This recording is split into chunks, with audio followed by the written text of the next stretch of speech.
Every single day something reminds you you're getting old. You know you're getting old when parts of your body begin to go through their own midlife crisis. Your face decides it doesn't want to be a face anymore. For whatever time it has remaining, it would like to live out a childhood fantasy and become a chin. So the skin from your face, your chest says, I'm not going to be a chest anymore. I don't want to work that hard. I'm going to retire and move south and become a stomach.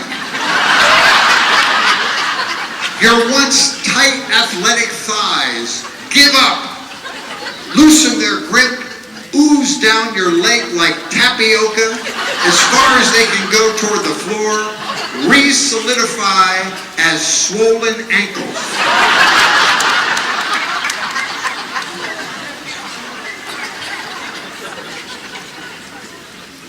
Every day. You know you're getting old when every conversation you have with your friends includes a medical update. Well, it's been a good week for me, Bob. My Apple stock went up and my PSA went down. Knock on wood. Say, Bob, how's that new sprinkler system you put in out of the house? I could use a new sprinkler system myself, if you know what I mean. Mine's more like drip irrigation.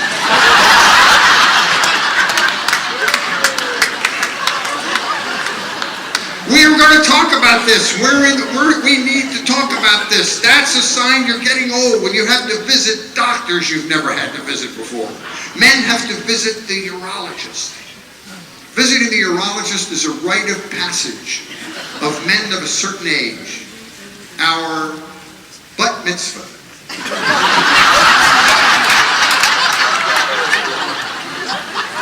It's very scary the first time you go to the urologist. You're looking around the room at all these 85 and 90-year-old men going, oh my God, this is a reunion of Civil War veterans. I was so scared the first time I went to the urologist's office. I'm sitting in that waiting room, nervously leafing through the December issue of American Prostate magazine, saying to myself, I certainly hope Dr. Weinstein is gentle.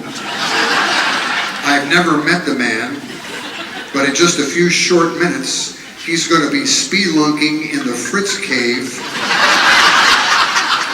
And all I know about him is he got a 4 rubber glove rating on Yelp. Coincidentally, Yelp is the sound I'll be making during the examination. We're going to talk about this. That's why we're here. This is the conference on aging, and I'm going to talk about it. A sad thing occurs to men. Face the reality. When you're a young man, your entire life is controlled from this area. All of your major decisions are made from this area. Then you become an old man, and your entire life is controlled from this area. All of your major decisions are made from this area, but for a completely different reason. When you're a young man, it's the bedroom. When you're an old man, it's the bathroom. But the symptoms are identical. You have strong urges. You have thoughts about doing it on the average once every 3.5 minutes. And when you're finished, if it's a really good one, you shiver. These are the issues. We're going to talk about this. Old people, listen, here's the reality. Old people pee more frequently. Young people pee all at once. Because young people are all about instant gratification. Old people learn to pace themselves. Do it a little bit at a time. Because if you do it all at once, there's nothing to do later. It gives an old person something to look forward to. Wherever you go in life, you spend most of your time trying to figure out where you are in proximity to the closest bathroom. That's why I recently downloaded the bathroom GPS app onto my iPhone. Wherever I am, it tells me where the closest bathroom is. Go to the 3rd floor food court between Colossal Falafel and Restoration Hardware. I'll be right back. These are all the signs. Now, don't get me wrong. I'm happy I'm old. Let me tell you, I've never been happier in my life than I am right now. That's true. Never. My feeling is if you made it to old, you made it. You have beat the odds. Old is good. Sometimes you got to get old to get smart. You got to get old to realize that the key to life is to live in the moment. Live in the present. Because when you get old, you can't count on the future and you can't remember the past. So live in the moment. You got to get old to get smart. It took me up until just a couple of years ago to finally figure out how to have a successful relationship in my life. That's an embarrassing thing for me to admit to you, that it took me into my gray-haired seniorhood to finally figure out the key to a successful relationship. The key to a successful relationship is very simple. Never try to win an argument. Matter of fact, if you just let the other person win all the arguments are so much shorter. And when the arguments are shorter, you get to the make-up sex faster. And the faster you get to the make-up sex, the sooner you get back to watching Duck Dynasty. And the sooner you get back to watching Duck Dynasty, the quicker you get those jammies on and get those teeth brushed. Because it's 8:45, old-timer. And you've had a long day. Old is good. There's one bad thing about being old, and this is a great place for me to talk about it. And that is, in America, we are such a youth-oriented culture that they tend to make us feel old before we are old. We're the only culture in the world that does that. Other cultures hold their senior citizens in the highest esteem. They are the top of the pyramid. In our country, they make you feel old before you're old. You are considered a senior citizen when you're over 50 in America, which is ridiculous. But you think about it, 50-55, you get a discount at the movies. 50-55, you get a discount on public transportation. At 55, you can draw early on a pension at your place of work. At 55, you can move into a retirement community. At 55, you're considered a senior citizen, which is ridiculous. Because if you're healthy at 55, you've got 25 or 30 years in front of you. And shouldn't the definition of senior be when you can't go any farther? What I mean is when you're a senior in high school, you can't go any farther in high school. So call me a senior citizen when I can't go any farther in life. When you see me eat with a bib and put tennis balls on the legs of my walker, then please refer to me as a senior citizen. But not at 55. At 55 with a hip replacement and a Viagra, I could be a porn star.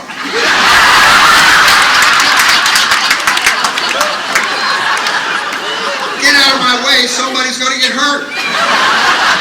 Don't tell me I'm old until I'm old. When I get old, I'll be happy to be old. I'm looking forward to getting nice and old, because when I get old, everybody else will still be stuck in the 405 during Carmageddon. Not me. I'll be chilling out on a park bench, wearing bedroom slippers, talking to a pigeon. Here's a gluten-free crouton for you, girl. You know, in the old days, I used to forecast rain just to anger car wash owners. Don't tell me I'm old till I'm old. And when I get old, don't feel like you have to patronize me to make me feel better. I feel great. Don't patronize. Oh, Fritz, you're not old and gray. You're becoming the silver fox. Shut up. Oh, Fritz, those aren't age spots on your hand. That's just your tan imploding. Shut up. I'm fine. I am so happy to be the age I am today. And statistically, mathematically, I'm going to be old for a long time. We were talking about genetics earlier. one of the positive genes I got from my parents is longevity. People in my family, even those who try to pickle themselves with alcohol and cigarettes, tend to live a long time. I have a 95-year-old mom, still kicking butt and taking names. Has a scotch and water every afternoon at 5 o'clock straight up. People set their watches by it, doers and water, every afternoon. Attempts things that no 95-year-old person should ever attempt. Like corn on the cob. Now you would think if you made it to 95, the corn on the cob would just be a golden memory of youthful summers gone by. Not my mom. She's going to have her some corn on the cob.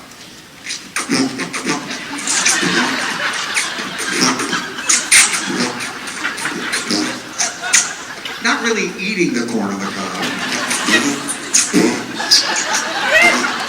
Just kind of nursing the corn on the cob. When she's finished, the corn is still on the cob. All the color has gone out of the kernel. She's my hero. 95 and full of life. She lives in Vero Beach, Florida. Moved there from Pennsylvania after my father retired, because that's what people from Pennsylvania do. They retire and they move to Florida. Thousands do it every year. The great Metamucil migration, where seethers gather up their personal belongings and head south to the promised land, to live out their remaining years somewhere where the temperature never drops below their age.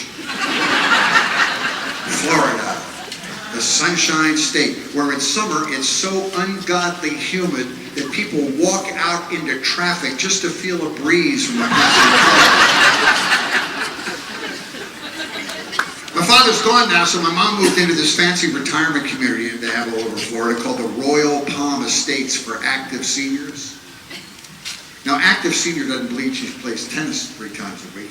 It just means she still has the mental capacity to inflict guilt from 3,000 miles away.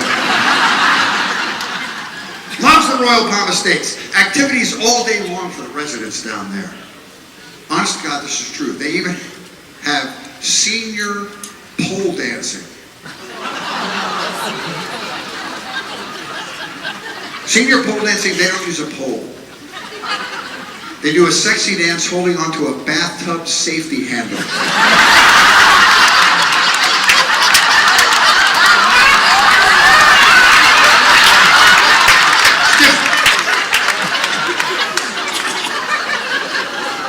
She's my hero. My mom's hobby's going to Costco. She goes to Costco twice a week, whether she needs to or not, because she's an optimist. You know what an optimist is? An optimist is a 95-year-old woman that goes into Costco and buys 8 one-quart jars of salad dressing at a time. I say, Mom, why don't you just get 2 and we'll see how it goes. God forbid something happens and the family's fighting over your salad dressing. And we have to settle it in probate court, and the government takes 4 of your 8 quarts of salad dressing. Just get 2. But she's an optimist. My father was the opposite. The older my father got, the less tolerant of other human beings he became. I bought him hearing aids, and he wouldn't wear them. I said, Dad, how come you're not wearing expensive new hearing aids? He goes, I'll tell you why. Because all they do is make the BS louder.